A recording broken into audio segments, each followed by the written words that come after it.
पंडरिया विधायक भावना बोहरा जेसीबी वाहन पर सवार हुई और वाहन को स्टार्ट कर पंडरिया नगर पालिका को समर्पित किया।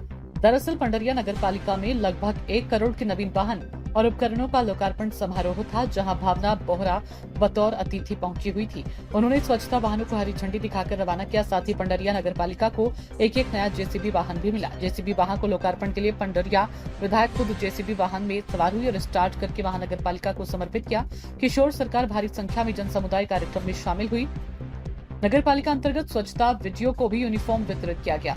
भावना बोहरा ने कहा कि नगर की सफाई व्यवस्था के लिए इन उपकरणों की अत्यंत आवश्यकता थी, जिसे देखते हुए ये वाहन और उपकरण खरीदी गई है, जिससे पंडरिया नगर को साफ और स्वच्छ रखने में सहायक होगी। आज एक जेसीबी, साथ में ई रिक्शा जो है, हमारे कचरे वाली जो गाड़ी है, 4-5 वो गाड़ियाँ, ट्रैक्टर, साथ में काऊ कैचर जो हमारी गाड़ी है, वो इस तरीके से लगभग 50 लाख के आसपास की जो गाड़ियाँ हैं, उनका शुरुआत यहाँ पे हुई है। नई गाड़ियाँ खरीद करके उसकी शुरुआत हुई है और कहीं ना कहीं सब चीज़ों की ज़रूरत थी, क्योंकि नगर पालिका की प्राथमिकता साफ सफाई को लेकर ही बहुत ज़्यादा है। और जिस तरीके से पंडरिया में पहले नालियों की जो दिक्कतें थी, रोड की जो दिक्कत थी, कचरों को लेकर जो लोगों को परेशानी थी, तो कहीं ना कहीं ये व्यवस्था बहुत ज़रूरी थी।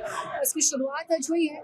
स्वच्छता दीदियों के माध्यम से ये गाड़ियाँ पूरे वार्डों में पहुँचेंगी, कचरे इकट्ठा करेंगी। और जैसे भी जो कंस्ट्रक्शन काम होते हैं, पहले हमको किराए से लाना पड़ता था, कहीं ना कहीं उसमें भी नगर पालिका के आय की बचत होगी। तो इस तरीके से आज विभिन्न गाड़ियों का शुरुआत आज की गई है।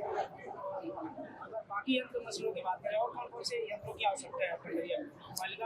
नगर पालिका में अभी हमें टैंकर की ज़रूरत है। टैंकर है लेकिन संख्या पर्याप्त नहीं है। जिस तरीके से भीषण गर्मी पड़ रही है, उसको देखते हुए मुझे लगता है कि 2 टैंकर की शायद हमको ज़रूरत और पड़ेगी। छोटी छोटी कुछ चीज़ें हैं, उनको लेकर भी प्रस्ताव बनाए जा रहे हैं। और सबसे पहले तो नगर पालिका की नए बिल्डिंग की हमें बहुत ज़रूरत है, जिसका प्रस्ताव भी बनाया जा रहा है। शासन प्रशासन को प्रस्ताव भेजा जाएगा और विश्वास है जिस तरीके से एक निर्माण कार्य जो भाजपा के सरकार बनने के बाद नया शुरू हुआ विकास का काम, तो निश्चित ही चाहे कार्यालयों की बात करें या रोड रस्तों की बात करें, आने वाले समय में बहुत जल्दी सारी चीजें धरातल पर दिखाई देने वाली हैं। जी, बस स्टैंड की स्थिति अभी थोड़ी सी जर्जर है। कुछ समय पहले भी हमें वहाँ पर जाकर हमने देखा था और जिस तरीके से या जिस सुचारू रूप से बस स्टैंड को होना चाहिए, तो मुझे लगता है कि वहाँ वो दिक्कतें अभी दिख रही हैं। और मीडिया के माध्यम से मुझे और चीज़ें और पता चली हैं, तो मेरा प्लान है अभी वहाँ पे जाने का।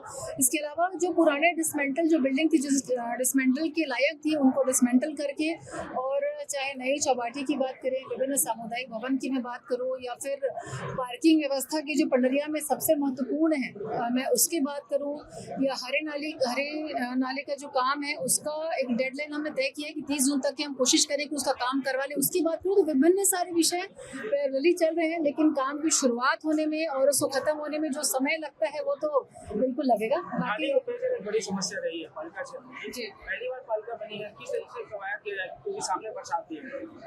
देखिए, ड्रेनेज सिस्टम को लेकर के यहाँ बहुत सारी दिक्कतें हैं। पिछले जो नल जल योजना के तहत जो पाइपलाइन लगी है, बहुत ज़्यादा उससे भ्रष्टाचार हुआ है। उसके कारण जो पानी की अव्यवस्था, या जो पानी जो रोड पे जा रहा है, कहीं पाइपलाइन फूटे थे, वो अव्यवस्था है। तो लगातार हमारे पार्षद अध्यक्ष उपाध्यक्ष लगे हैं कि उसका व्यवस्थित किया जाए। बहुत जल्दी मेरा विश्वास है कि आने वाले समय में स्वच्छ पंडरिया हम सबको देखने को मिलेगा।